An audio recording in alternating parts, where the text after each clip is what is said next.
Hi అండి అందరికీ. ఈరోజు రెసిపీ వచ్చేసి కరకరలాడే సమోసా విత్ సమోసా చాట్. నేనైతే ఒకసారి రెండు ప్రిపేర్ చేశానండి. ఎవరైనా చేయొచ్చు, ఈజీయే చేయడము. ఇక్కడైతే నేను గోధుమ పిండి తీసుకుంటున్నాను, ఎందుకంటే ఇది మా పిల్లల కోసం చేస్తున్నాను. బయట ఎలాగో మనము వాళ్ళు ఏం చేస్తారో ఎలా చేస్తారో మనకు తెలియదండి. సో ఇంట్లోనైనా హెల్దీ వేలో చేసుకుందాం అనేసి నేను పిల్లల కోసమని చాలా హైజీనిక్గా చేస్తున్నాను. మనమైతే గోధుమ పిండి 2 కప్స్ తీసుకున్నాము. అందులోనే రుచికి సరిపడా సాల్ట్, నేనైతే 1 స్పూన్ సాల్ట్ తీసుకున్నాను. ఇంకా ఒక 2 స్పూన్స్ వరకు ఆయిల్ తీసుకొని పిండిని చక్కగా నీళ్లు పోసుకుంటూ మెత్తగా కలిపి పక్కన పెట్టుకుందాం. నేను ఇక్కడైతే ప్యూర్ గోధుమ పిండి తీసుకున్నానండి.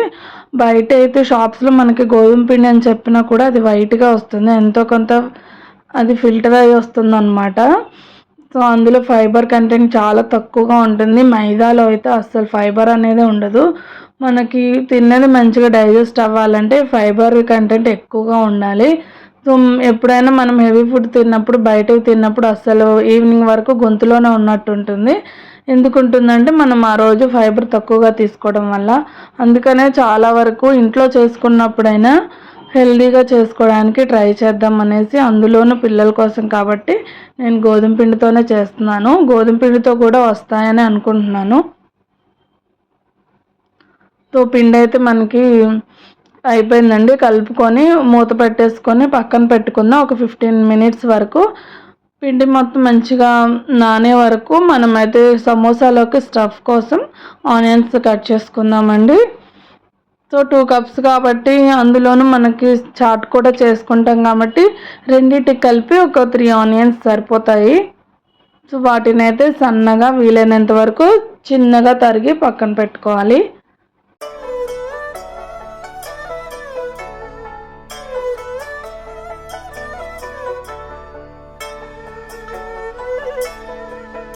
నెక్స్ట్ ఆనియన్స్ కట్ చేసుకున్న తర్వాత పచ్చిమిర్చి తీసుకున్నాను. నేనైతే 2 తీసుకున్నానండి. మీ కారం తగ్గట్టుగా ఎన్నైనా తీసుకోవచ్చు. మనం అందులో మళ్ళీ కారం కూడా యాడ్ చేస్తాం కాబట్టి తక్కువ తీసుకోవడం మంచిది. కొంతమంది సమోసా క్రిస్పీగా స్పైసీగా ఉంటే ఇష్టపడతారనమాట. దానికి తగ్గట్టు మీరు తీసుకోవచ్చు. నేనైతే పిల్లల కోసం తీసుకుంటున్నాను కాబట్టి 2 వరకు వేసుకున్నాను. అందులో ఇవి కారం తక్కువే ఉన్నాయిలేండి. సో వాటిని కూడా మధ్యగా చీల్చి వీలైనంత సన్నగా కట్ చేసుకోవాలి.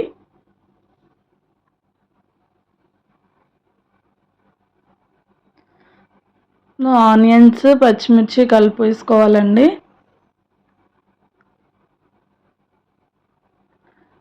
నెక్స్ట్ మళ్ళీ మిక్స్లోకి 1 స్పూన్ వరకు పసుపు,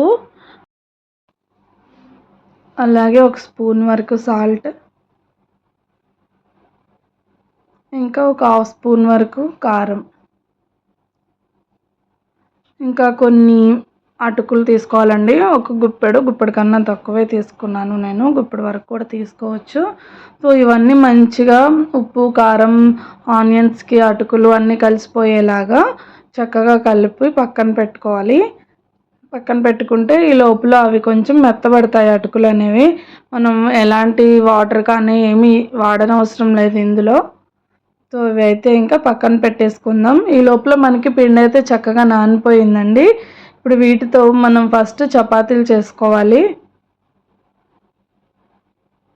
సో పిండి అనమాట మెత్తగా ఉంది. మనకి చక్కగా చేతికి ఉండలు రావాలి అంటే ఇంకొంచెం పొడిగా చేసుకుంటే పైన వరకు మనకు ఉండలు చేతికి వస్తాయి నీట్గా.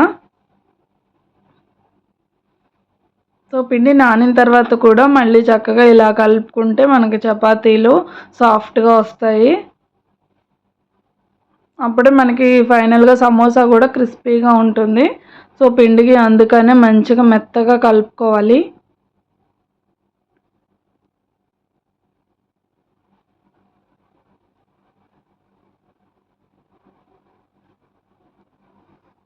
సో నేనైతే ఉండలు చేసుకోవడానికి చాక్తో అయితే ఈక్వల్ పార్ట్స్గా కట్ చేస్తున్నాను.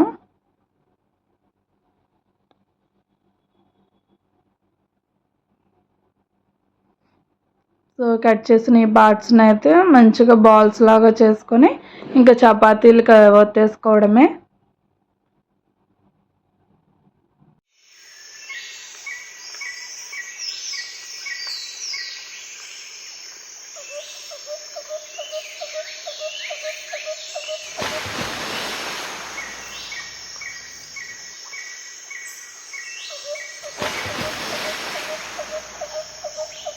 చపాతీని చేసుకునేటప్పుడు మరీ పలుచగా మరీ మందంగా కాకుండా ఈవెన్గా స్ప్రెడ్ చేసుకోవాలి. అన్నీ ఒకే సైజులో ఉంటే మనం సమోసా చేసుకోవడానికి ఈజీగా ఉంటుంది. సో అన్నీ చపాతీ చేసి అయిపోయిన తర్వాత ఎక్కువసేపు ఉంచొద్దండి. ఓన్లీ అటువైపు ఒక సెకండ్ ఇటువైపు ఒక సెకండ్ ఉంచి తీసేస్తే సరిపోతుంది. ఇంకా అంతేనండి.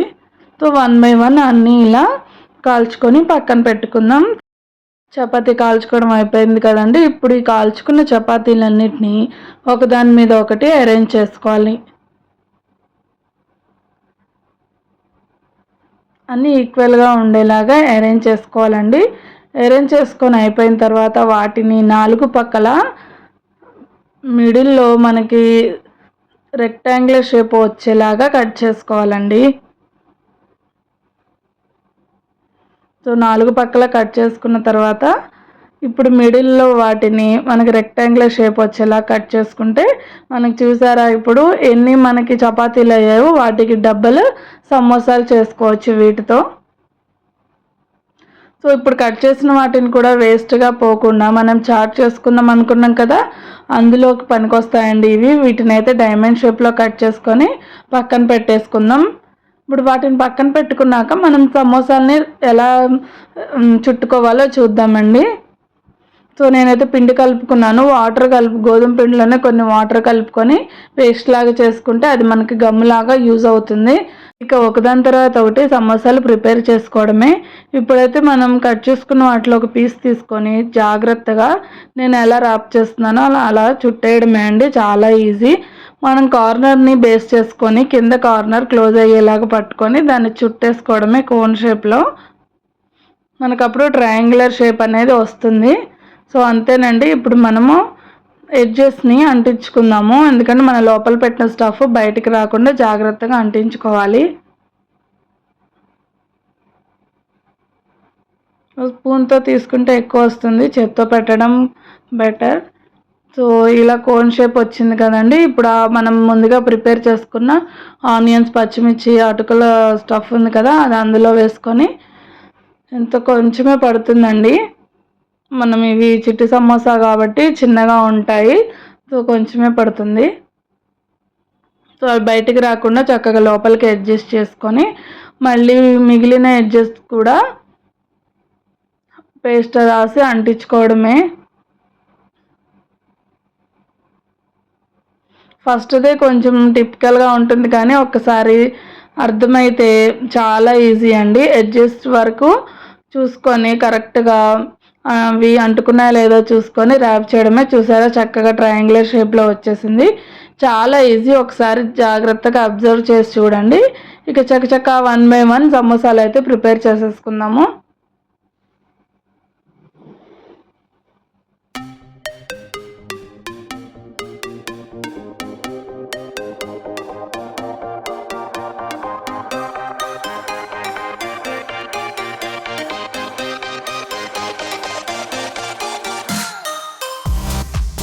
సమోసాలు ఎలా చుట్టుకున్నా ఎడ్జెస్ మాత్రం అస్సలు ఓపెన్ లేకుండా చూసుకోండి, లేదంటే అవి ఆనియన్స్ బయటకు వచ్చేసి ఆయిల్ మొత్తం పాడైపోతుంది. సో ఎడ్జెస్ వరకు చక్కగా మనం అంటించుకోవాలి. సమోసాలు చేయడం అయితే అయిపోయింది. చూడండి చాలా నీట్గా వచ్చాయి. వీటిని అయితే ఇంకా ఆయిల్లో డీప్ ఫ్రై చేసేసుకోవడమే. అంతేనండి, సమోసాలు అయితే రెడీ అయిపోతాయి.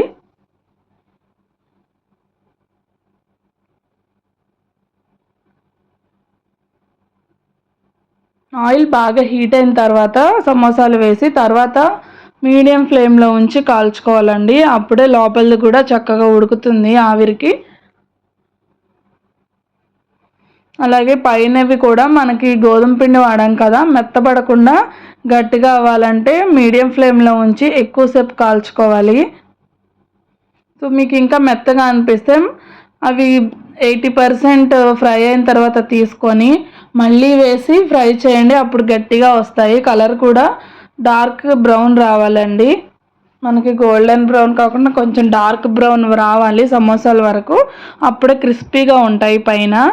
సో అవి సమోసాలు ప్రిపేర్ చేసుకుని అయిపోయిన తర్వాత మనం విడిగా కట్ చేసి పెట్టుకున్నాం కదండి, అవి కూడా డీప్ ఫ్రై చేసుకున్నాము. ఇవి కూడా అంతేనండి, మనం చక్కగా మీడియం ఫ్లేమ్లో ఉంచి కాల్చుకుంటే క్రిస్పీగా ఉంటాయి. అదే హై ఫ్లేమ్లో అయితే పైన పైన వరకు కాలుతాయి, లోపల పిండి పచ్చిగా ఉంటుంది.